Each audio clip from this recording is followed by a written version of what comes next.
Hi, இன்னைக்கு வந்து public provident fund பற்றி பார்க்கலாம். இந்த பர்டிகுலர் சேவிங் ஸ்கீமை நீங்கள் எதர் போஸ்ட் ஆஃபீஸ் இல்லை பேங்க் எதுலையாவது ஓப்பன் பண்ணலாம். உங்களுக்கு போஸ்ட் ஆஃபீஸ் அண்ட் பேங்க்கோட டிஃப்ரென்ஸ் என்னென்னா, உங்களுடைய பேங்க்கில் வந்து நீங்கள் ஆல்ரெடி அக்கௌண்ட் வச்சுருப்பீங்க, ஸோ ப்ராசஸ் ஈஸியாக இருக்கும். போஸ்ட் ஆஃபீஸில் அக்கௌண்ட் இல்லைனா நீங்கள் போய் ஓப்பன் பண்ணி ப்ரொசீட் பண்ணுற மாதிரி இருக்கும். அண்ட் உங்களுடைய பேங்க்கில் மந்த்லி உங்கள் அக்கௌண்ட்லேருந்து காசு போகிற மாதிரி செட்டப் பண்ண முடியும். போஸ்ட் ஆஃபீஸில் நீங்கள் டேரெக்டாக போயிட்டு இன் பர்சனாக நீங்கள் சில விஷயம் பண்ணுற மாதிரி இருக்கும். அதுதான் ஒரு மேஜர் டிஃப்ரென்ஸ். இப்போ நம்ம இன்ட்ரெஸ்ட் ரேட் பார்க்கலாம். 7.1% வரைக்கும் இன்ட்ரெஸ்ட் கொடுக்குறாங்க. மினிமம் நீங்கள் 500 rupeesலேருந்து ஸ்டார்ட் பண்ணி மேக்ஸிமம் உங்களால் 1.5 lakhs தான் பர் ஆனம் இன்வெஸ்ட் பண்ண முடியும். அதுக்கு மேலே உங்களால் இன்வெஸ்ட் பண்ண முடியாது. அண்ட் முக்கியமாக பப்ளிக் ப்ரொவிடென்ட் ஃபண்டை எல்லாருமே ஏன் இஇஇ டேக்ஸ் அட்வான்டேஜ் சொல்கிறாங்கன்னு தெரியுமா? நீங்கள் இன்வெஸ்ட் பண்ணுற காசுக்கு நீங்கள் டேக்ஸ் பே பண்ண வேண்டாம். உங்களுடைய இன்ட்ரெஸ்ட் மணி கிடைக்கும்ல, அதுக்கு நீங்கள் டேக்ஸ் பே பண்ண வேண்டாம். அண்ட் மெச்சூரிட்டி அமௌண்ட் உங்கள் அக்கௌண்ட்டில் வரும்போதும் நீங்கள் டேக்ஸ் பே பண்ண வேண்டாம். ஸோ கம்ப்ளீட்டாக உங்ககிட்ட இருந்து எந்த டேக்ஸுமே எடுக்காமல் உங்களுக்கு கம்ப்ளீட்டாக ஒரு 100% டேக்ஸ் பெனிஃபிட்டான ஸ்கீம் இது. இதோட டென்யூர் 15 years. நீங்கள் 1 yearக்கு அப்புறம் நீங்கள் சேவ் பண்ண அமௌண்ட்டை வச்சு ஒரு லோன் ஆப்ஷன் எடுக்க முடியும்.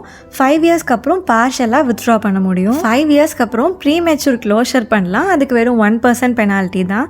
15 yearsக்கு அப்புறம் ஃபுல் மெச்சூரிட்டி அமௌண்ட்டை நீங்கள் என்ஜாய் பண்ணலாம். 15 yearsக்கு அப்புறம் எத்தனை வருஷத்துக்கு வேணால் நீங்கள் பிளாக்ஸ் ஆஃப் 5 yearsல எக்ஸ்டெண்ட் பண்ணிட்டே போகலாம், சேவ் பண்ணிட்டே போகலாம். இதில் நோட் பண்ண வேண்டிய 3 இம்பார்ட்டன்ட் பாயிண்ட்ஸ். உங்கள் அக்கௌண்ட்டை நீங்கள் ஆக்டிவாக வச்சிருக்க கண்டிப்பாக minimum deposit of 500 rupees at least ஆனுவலாவது போடணும். இல்லைன்னா உங்கள் அக்கௌண்ட் க்ளோஸ் ஆயிரும். செகண்ட் இம்பார்ட்டன்ட் பாயிண்ட், 2026 பட்ஜெட்டில் இந்த 1.5 lakhs மேக்ஸிமம் அமௌண்ட்டை 2 lakhs ஏற்றலான்ற பேச்சுவார்த்தை கூட போயிட்டுருக்கு. இது இன்னும் கன்ஃபார்ம் ஆகலை. பட் கன்ஃபார்ம் ஆச்சுன்னா இது ஒரு பெட்டரான சேவிங்ஸ் பிளானாக இருக்கும்.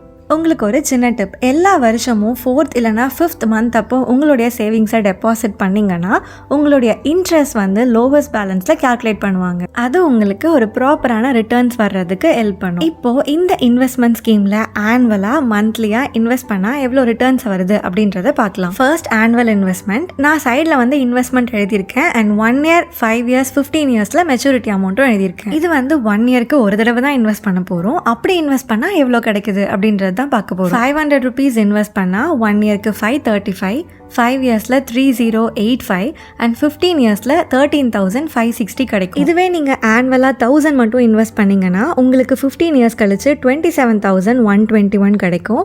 5000 இன்வெஸ்ட்மெண்ட்ல 1,35,607 rupees கிடைக்கும். 10,000 இன்வெஸ்ட்மெண்ட்ல 2,71,213 rupees கிடைக்கும். 25,000 இன்வெஸ்ட்மெண்ட்ல 6,78,034 rupees. 50,000 இன்வெஸ்ட்மெண்ட்ல 13,56,070 rupees.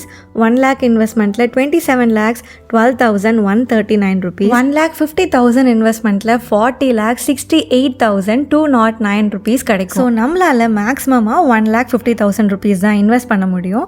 அதை நீங்கள் வந்து மந்த்லி இன்வெஸ்ட் பண்ணாலும் ஆனுவலாக இன்வெஸ்ட் பண்ணாலும் 15 yearsல உங்களுக்கு ஆல்மோஸ்ட் 40 lakhs கிடைக்கும். வீட்டில் 2 பேர் இருக்கீங்க, 2 பேருமே ஒர்க்கிங்னா நீங்கள் 2 பேரும் இண்டிவிஜுவலாக இன்வெஸ்ட் பண்ணாலே ஒரு 15 yearsல உங்களால் சாலிடாக 82 lakhs வாங்க முடியும். நீங்கள் உங்களுடைய 30sல ஸ்டார்ட் பண்ணால் கூட 45 yearsல ஒரு நல்ல ரிட்டர்ன்ஸ் கிடைக்கும். இமேஜின் நீங்கள் இதை 20-25 yearsல ஸ்டார்ட் பண்ணிங்கன்னா பை த டைம் நீங்கள் 40 வர்றதுக்கு முன்னாடியே உங்ககிட்ட ஒரு 80 lakhs சாலிடாக இருக்கும். இப்போ மந்த்லி ஸ்கீம்ஸ் பார்க்கலாம். மந்த்லி 500 நீங்கள் இன்வெஸ்ட் பண்ணிங்கன்னா 15 yearsல யூ வில் கெட் 1,62,728 rupees. அதுவே 1000 போட்டிங்கன்னா 3,25,457 rupees கிடைக்கும். மந்த்லி 5,000 இன்வெஸ்ட் பண்ணிங்கன்னா 16,27,284 அண்ட் மந்த்லி 8,333 இன்வெஸ்ட் பண்ணிங்கன்னா 27,12,139 rupees கிடைக்கும். அண்ட் மேக்ஸிமம் 1,50,000 தான் இன்வெஸ்ட் பண்ண முடியும். அப்படின்றதுனால உங்களால் மந்த்லி மேக்ஸிமம் 12,500 வரைக்கும் இன்வெஸ்ட் பண்ண முடியும். அதோட ரிட்டர்ன்ஸ் 40,68,209 rupees. இந்த மாதிரி நிறைய இன்வெஸ்ட்மெண்ட் ஆப்ஷன்ஸ் கம்மி பட்ஜெட்டில் நாங்கள் கொண்டு வந்துட்டு இருக்கோம். Do follow and subscribe.